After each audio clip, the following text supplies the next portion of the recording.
Happy Saturday, Bears fans. My name is Harrison Graham. You're watching Chicago Bears Now by Chat Sports. I'm at a little weekend getaway with the wife and kid. We're about to go on our day, but Keenan Allen just met with the media. Wanted to react to that. Plus, could Justin Fields get traded to the Steelers after all? Lots to discuss here on a Saturday morning still. Appreciate everybody tuning in here on a Saturday. Hit that subscribe button. Turn on your notifications. That way you never miss a video. We're less than 300 subscribers away from 90,000 on the channel. You could be the 90th thousand subscriber. I appreciate all the love and support.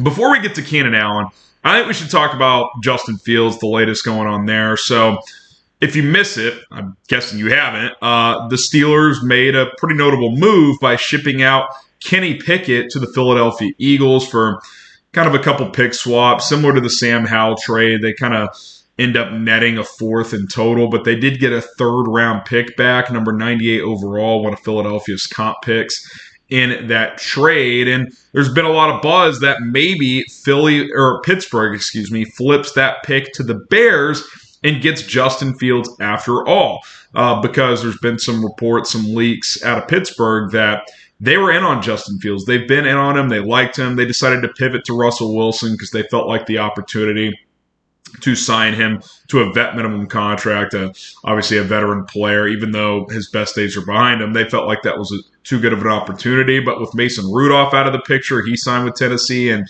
now with Kenny Pickett gone, who the reporting there is that basically Mike Tomlin called him and was like, hey, we're going to let you compete, but Russell Wilson's in the pole position. Like, you would have to catch him, basically, and Kenny Pickett kind of quietly demanded a trade is what it sounds like. So they got him out of there. And so the point is they've liked Justin Fields, and now Russell Wilson's the only quarterback on Pittsburgh's roster. So they definitely need to get someone there. And let's be real, Russell Wilson, while he has a really good resume, the last really 3 years now have not been that great. His last year in Seattle, he had an injury, didn't play a ton, didn't look the same. That first year in Denver was horrific with Nathaniel Hackett. Played better last year, but even he got benched by the end of the year, and Sean Payton was so done with him that they were willing to eat $85 million in dead cap space the next 2 years. Thought that was a bit harsh. I thought he played fairly well last year, but the point is like, it's not like Russell Wilson on a vet minimum contract in Pittsburgh is just like a guy you just blanketly hand the job to. Like, if I'm Justin Fields and if I feel like the Bears are going to trade me anyway, I look at Pittsburgh based on what else has transpired in the last week with the quarterback movement is a real opportunity. Even if I'm not the starter, if I'm Justin Fields, I could be after this year. Russell Wilson, if he doesn't play well, maybe I take over midseason, maybe I play well, they extend me. So that looks like a pretty solid situation. I do want to mention this as well.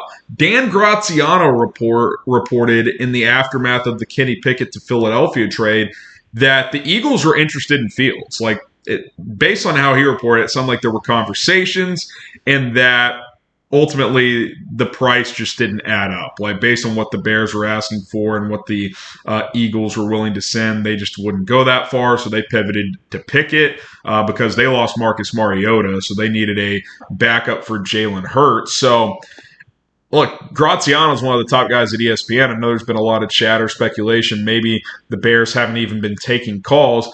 I think this is evidence that they've at least been taking calls on Fields. Now, again, they may not be actively shopping. They may not be the people calling other teams, but the idea that they're not even picking up the phone and not even willing to negotiate a trade for Fields, I don't think has ever made sense. I mean, why would you not be open to doing that when you have the number one pick and there's a very good chance you draft a quarterback number one? Now, could that price tag be high for Fields? Yeah. I mean, the Eagles did not pull the trigger, obviously, or the two teams couldn't agree. So you've got that. So I just did want to point that out. It's obviously still a little bit unclear what's happening behind the scenes. We don't exactly know. But again, I do think it's worth mentioning that the Bears are at least willing to take calls on Fields and see where those calls go to. Now, where it goes from here, you look at some key dates moving forward. March 20th is Caleb Williams' Pro Day.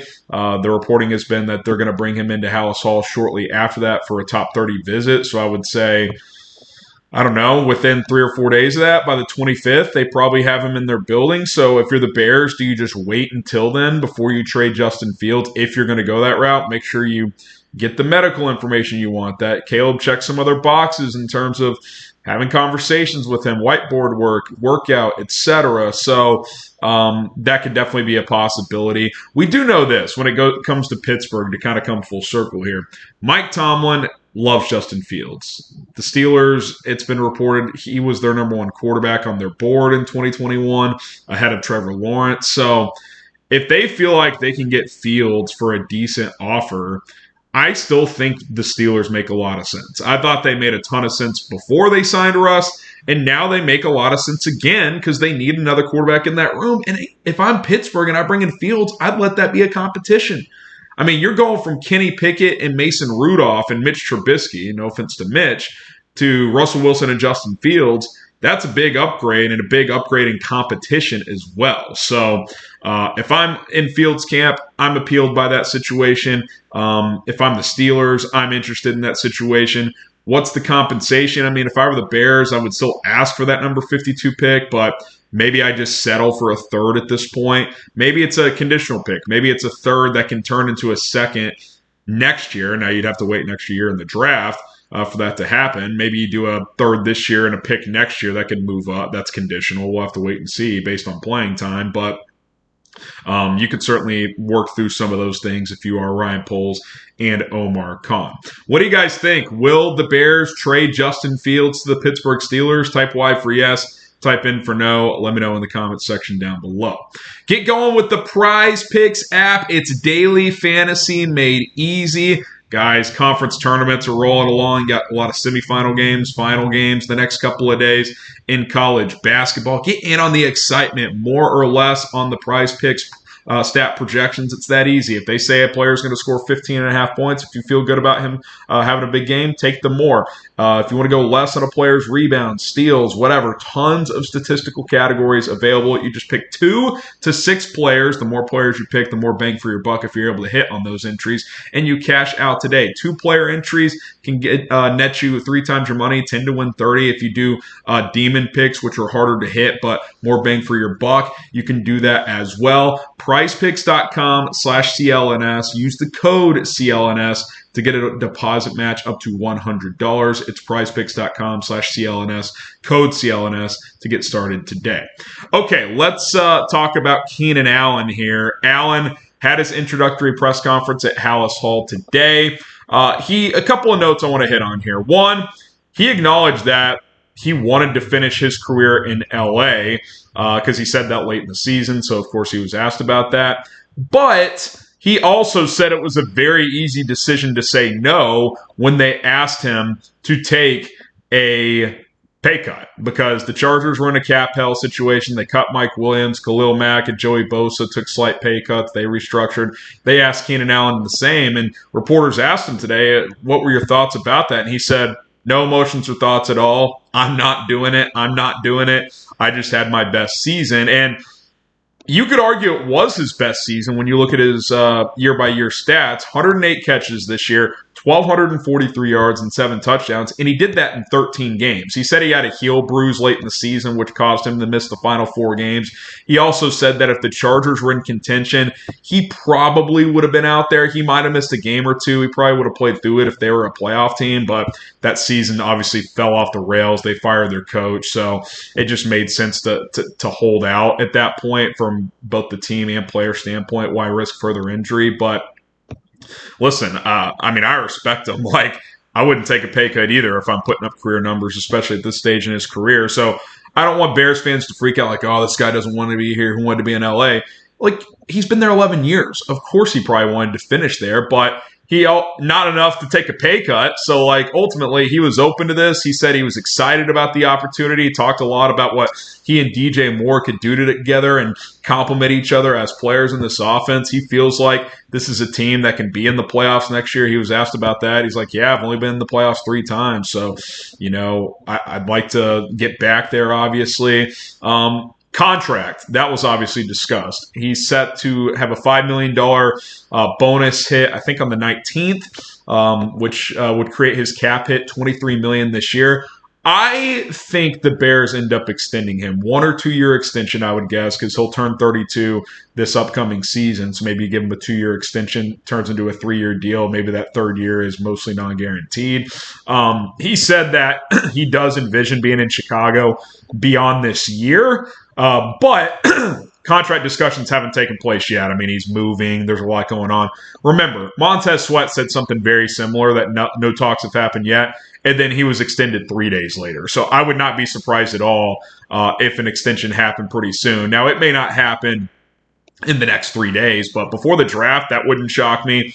Could they play it out? The Bears have the cap space to just take that cap hit this year and, view this as a rental, kind of a trial. And if he plays well, you keep him. If not, you let him go and you kind of play the compensatory pick game. But I'm comfortable going the extension route, 1 or 2 year extension, because he's still very productive at this point in his career. Speed has never been a big part of his game. It's about kind of change of pace and route running, and he plays mostly in the slot now anyway, so it's not like if he loses half a step, that's going to have a huge impact on his game because he's so subtle with his route running and ability to beat man coverage, which he talked about a lot. So I'm excited he's here. He seems excited. I think there's like a little bit of just shell shockness, like he talked about.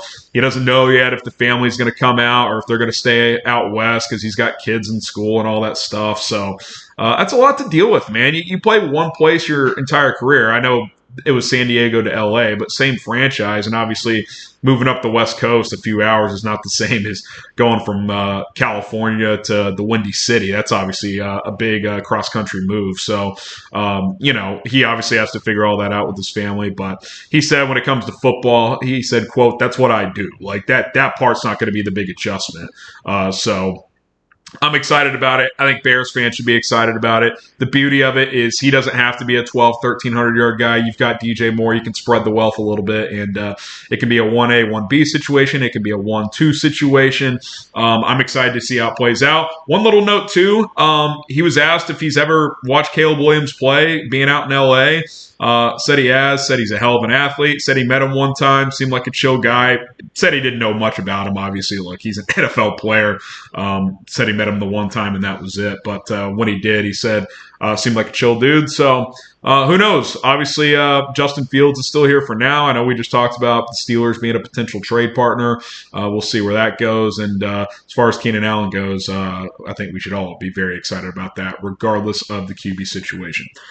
Okay. Keenan Allen, do you guys think he gets an extension? Or how about this? How many years do you think he plays with the Bears? I'm going to say 3. I think Keenan Allen plays here for 3 years, and then he either retires or he's like a year-to-year guy at a much cheaper contract at that point because he'd be 35, age 32 season, age 33, age 34 here in Chicago. Maybe he sticks around year to year after that, but I'm going to say he gets a 2 year extension, plays here for these 3 years, and then either retires or moves on. You guess, how many years will Keenan Allen be in Chicago? And be sure to hit the subscribe button. Like I said, follow me on social media at HGrahamNFL. I'm keeping you guys informed over there. Bear down. We'll see you guys soon.